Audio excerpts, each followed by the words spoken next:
I think we're here to struggle and to learn. I don't think we're here to be happy. That's why when we keep going back to the happy argument, I've always found that kind of frustrating and annoying. When someone goes, oh, but I want to be happy. Why? Why do you want to sit there and laugh? Like you were happy your entire childhood. That's your happy days. You're allowed to be happy as a kid. It's all over now, right? You're a man. You have responsibilities. I think we're here to do important things, and important things are going to be difficult, and they're going to be hard, and you're going to get frustrated. But that's what gives you purpose. I think we're here to struggle. I think we're here to endure pain. I think we're here to just see how hard we are to kill. I think that going through terrible things and living through them and coming out the other side is one of the most fantastic things about being human. I think that it's almost like once you understand what life is really about, there's no emotion which isn't enjoyable. The only emotional state which can be seen as detrimental is feeling nothing at all. But if you're sitting at home and you're feeling truly heartbroken, at least you're feeling something, right? And I think that's the whole part of being human. I think we're here to struggle. I think we're here to go through pain. I wake up each day and go, what can I attack? What problem can I solve? So you just wake up and just say, give me this, give me that. I want all of it. There's an army there. They're really big. We're better. It's intrinsic. You need to go and conquer. That's the purpose of life. Why did God create us to struggle? Because if you don't struggle, you don't learn. God created us to learn and understand ourselves and understand other people and understand the world. And what did I say earlier? I said that you don't learn a lesson without pain. So you have to struggle to learn anything.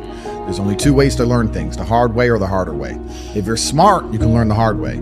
But in my experience, 99% of the planet only learn the hardest possible way. If you want to feel happy inside of yourself, and you want to feel content, and you want to feel stable inside of yourself, you need to live true to God. And I'm not saying you can't drink a little bit of alcohol or not party or not have a little bit of fun. But you have to be a good person.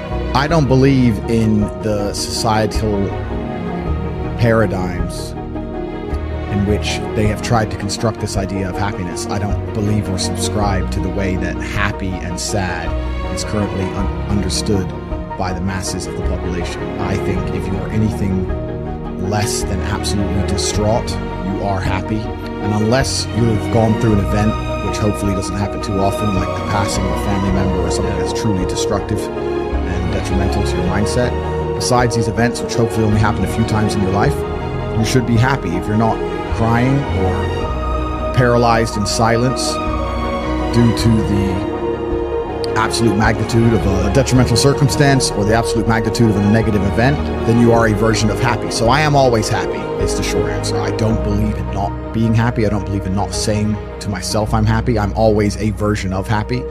And this idea of chasing happiness and always being concerned and preoccupied with how happy you are is actually the biggest mistake that a lot of people make, I think, in the world today. Especially men who wake up and go, oh, I don't really feel happy, so I need to get happier. And that's how they end up down a hedonistic path of drugs or alcohol or gambling, chasing pleasure. I don't care how I feel. I don't care if I feel happy or sad. It doesn't really affect what I do each day. I do the exact same things. I act the exact same way. I don't care. I don't put weight to the significance of the emotion.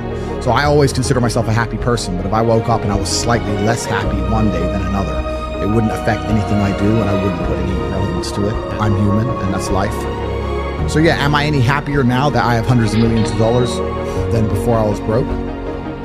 Not really, but I was never unhappy. I'm the same state that I was then, that I am now. I have work to do and I will do it. It's as simple as that.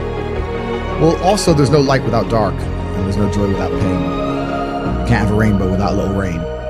No matter how hard you chase pleasure and happiness, there's going to be dips and troughs in between. There's going to be come downs and downtrends. And you're going to have the juxtaposition between that time you were laughing your head off and acting giddish like a child and the time that you feel depressed as such. And I think it's much better to just adopt a very disciplined, stoic mindset. I'm always the same base level of happy regardless. As long as I'm alive and the people I care about and love are alive, and as long as God gives me the honor of doing my duties and providing for the people I care about, as long as I get to wake up and know that there's a whole bunch of people in the world who need me and I get to work hard to please them and do good for society and good for the world, then I'm a vessel of God and I'm happy enough to survive. That's all I look at it as.